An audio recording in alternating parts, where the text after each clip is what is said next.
নিশ্চিতভাৱে এই মুহূৰ্তত মই চামগুৰি কৰৈগুৰি মজলীয়া বিদ্যালয়ত উপস্থিত আছোঁ আৰু এই ভোট গ্ৰহণ কেন্দ্ৰত ইতিমধ্যে চামগুৰি সমষ্টিৰ বিধায়ক ৰকিবুল হুছেইনে যি ভোটাধিকাৰ সাব্যস্ত কৰি ওলাই আহিছে আৰু ওলাই অহাৰ পৰিয়াল সহিত তেওঁ ইতিমধ্যে এই কৰৈগুৰি যি মজলীয়া বিদ্যালয় আছে সেই মজলীয়া বিদ্যালয়ত ইতিমধ্যে ভোটাধিকাৰ সাব্যস্ত কৰিছে আৰু আমি তেখেতৰ পৰা মন্তব্য এই মুহূৰ্তত সংগ্ৰহ কৰিবৰ বাবে চেষ্টা কৰিম। তেওঁ ধুবুৰী সমষ্টিৰ যিহেতু লোকসভা সমষ্টিৰ প্ৰাৰ্থী আৰু ধুবুৰী লোকসভা সমষ্টিৰ প্ৰাৰ্থী হিচাপে তেওঁ তাত প্ৰাৰ্থিত্ব আগবাঢ়িছে, তাৰ সমান্তৰালভাৱে তেওঁ ইয়াত ভোটাধিকাৰ সাব্যস্ত কৰা এই মুহূৰ্তত দেখিবলৈ পোৱা গৈছে আৰু মই তেখেতৰ পৰা যি মন্তব্য সেই মন্তব্য এই মুহূৰ্তত গ্ৰহণ কৰিবলৈ চেষ্টা কৰিম আৰু পত্নী পুত্ৰৰ সৈতে এই যি চামগুৰি বিধানসভা সমষ্টিৰ যিগৰাকী বিধায়ক ৰকিবুল হুছেইনে এই মুহূৰ্তত ভোটাধিকাৰ সাব্যস্ত কৰি এইদৰে ওলাই আহিছে। মই পোনপটীয়াকৈ তেওঁৰ ওচৰলৈ যাবলৈ চেষ্টা কৰিছোঁ।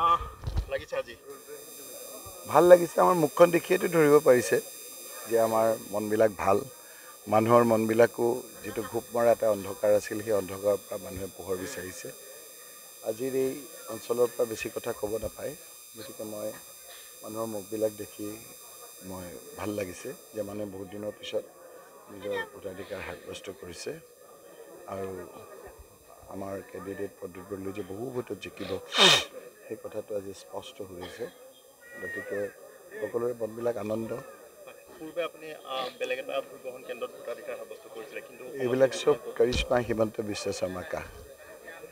মই আগতে চামগুৰি সমষ্টিৰ বিধায়ক থকা অৱস্থাত মোৰ ভোটটো আছিল আমনিত, এতিয়া তেওঁ কাটি কুটি ইয়ালৈ লৈ দিছে, গতিকে আমিও ভোটবিলাক নিজৰ সমষ্টিলৈ আনিছিলোঁ। এইবাৰ মই যিহেতু ধুবুৰীত উঠিছোঁ, গতিকে ধুবুৰীত মই গৈয়ে আছোঁ ভোটটো দিবৰ কাৰণে ইয়ালৈ আহিলোঁ। এজন দায়িত্বশীল নাগৰিক হিচাপে আপুনি আপোনাৰ পত্নী আৰু পুত্ৰক লৈ আহিছে ভোটাধিকাৰ সাব্যস্ত কৰিবলৈ, কি ক'ব? সকলো ওলাই আহিব লাগে, এইটো সকলো ওলাই আহিব লাগে, সকলো ভোট দিব লাগে, ভোটটো আপোনাৰ দিয়াটো আমাৰ এটা দায়িত্ব কৰ্তব্য আৰু ইয়াৰ মানুহখিনি বৰ সচেতন। যদি কৰ্মৰ কাৰণে বাহিৰতো থাকে আহি যায়, আহি পেলাই ভোটটো দিয়ে। ভোট আপোনাৰ যদি কোনোবা প্ৰাৰ্থী আপোনাৰ মই বেলেগ তেওঁলোকৰ ধৰণৰ কথা কৈছোঁ, যিসকল ধৰি লওক সেইসকলো আজি ওলাই আহিব লাগে, সকলো ওলাই আহি ভোট দিব লাগে। ভোটটো মুকলি মনেৰে দিছে, সকলোৱে দেখিছে যে এটা ঘোপমৰা অন্ধকাৰৰ পৰা পোহৰ বিচাৰিছে আৰু সেইকাৰণে তাৰ কাৰণে আপোনালোকে যিসকলে আগতে ভোট নিদি ঘৰতে থাকে সেইসকলো এবাৰ ওলাই আহিছে। মই এতিয়া খবৰ পাইছোঁ যে আমাৰ বাহিৰত যিসকলে কৰ্মৰ কাৰণে বাহিৰত আছিলে সেইসকলো ইয়ালৈ আহিছে, আহি পেলাই তেওঁলোকৰ পৰিয়ালটোৰ ভৱিষ্যতৰ স্বাৰ্থত এইবাৰ ভোটদান কৰিছে। যোৱাকালি বদৰুদ্দিন আজমলে মন্তব্য কৰিছিলে যে ধুবুৰীত আপুনি টকা ঘটিবৰ কাৰণে এখন লাইচেঞ্চ দিয়া হৈছে।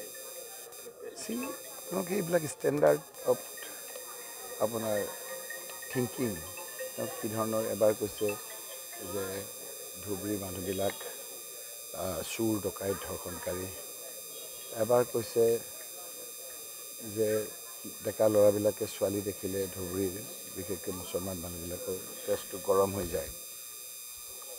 হিমন্ত বিশ্ব শৰ্মাই তেওঁক চুটুলুপি যিটো দিছে, আমাৰ তৰুণ গগৈ ডাঙৰীয়া থাকোঁতেও তেওঁ নামঘৰতো যায়, তেওঁ আপোনাৰ গুৰুদ্বাৰতো যায় আৰু ঈদৰ দিনা নামাজো পঢ়ে। তেওঁৰ পুত্ৰ সুযোগ্য পুত্ৰ এইবাৰ গৈ শিৱসাগৰত অখিল গগৈৰ লগত একেলগে বিধায়ক, তেওঁ নামাজ পঢ়িলে। সেইটো লৈও হিমন্ত বিশ্ব শৰ্মাই উপলুঙা কৰিলে আৰু বদৰুদ্দিন আজমল ডাঙৰীয়াই তাতে সেইটো হিমন্ত বিশ্ব শৰ্মাৰ সুৰতে তেওঁ তাত নামাজ পঢ়াটো কাৰণে হিন্দু ভাইসকলে ভোট দিব নালাগে বুলি ক'লে। গতিকে এই গোটেইটো মিলন এটা হৈছে, এটা হিমন্ত বিশ্ব শৰ্মা আৰু আপোনাৰ মুখ্যমন্ত্ৰী আৰু বদৰুদ্দিন আজমল ডাঙৰীয়া। গতিকে এই ধৰণৰ কথাবিলাক কৈ পেলাই তেওঁলোকে গোটেই সমাজখন পলুটত কৰিব বিচাৰে। ৰাইজে এই কথা বতৰাবিলাকক ইমান গুৰুত্ব নিদিয়ে, গুৰুত্ব দিয়ে তেওঁলোকৰ বিপৰীতে দিয়ে, গুৰুত্ব এইবিলাক কথা বতৰা আজি হাঁওফাঁওৰে আমাৰ যিটো সংস্কৃতিত যিটো ঘৰুৱা পৰিৱেশত উঠিছে। গৌৰৱ গগৈ ডাঙৰীয়া তেওঁ কৈছে যে মই নামঘৰতো এগছি বন্তি জ্বলাওঁ, মই গুৰুদ্বাৰতো যাওঁ, মই চাৰ্চতো যাওঁ, মই নামাজো পঢ়োঁ, আজিও পঢ়িম, কালিও পঢ়িম, পৰহিও পঢ়িম, বাকীবিলাককো মই সন্মান কৰোঁ।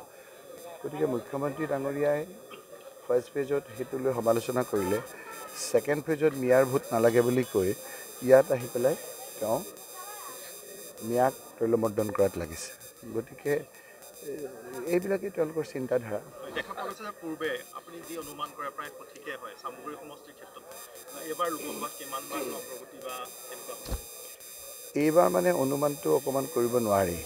মানে বিজেপি মাইণ্ডেড যিবিলাক লোক আছিলে সেইবিলাকো এইবাৰ কংগ্ৰেছক ভোট দিব, কাৰণ ইয়াৰ কেণ্ডিডেটজনক খুব বেয়া পালে।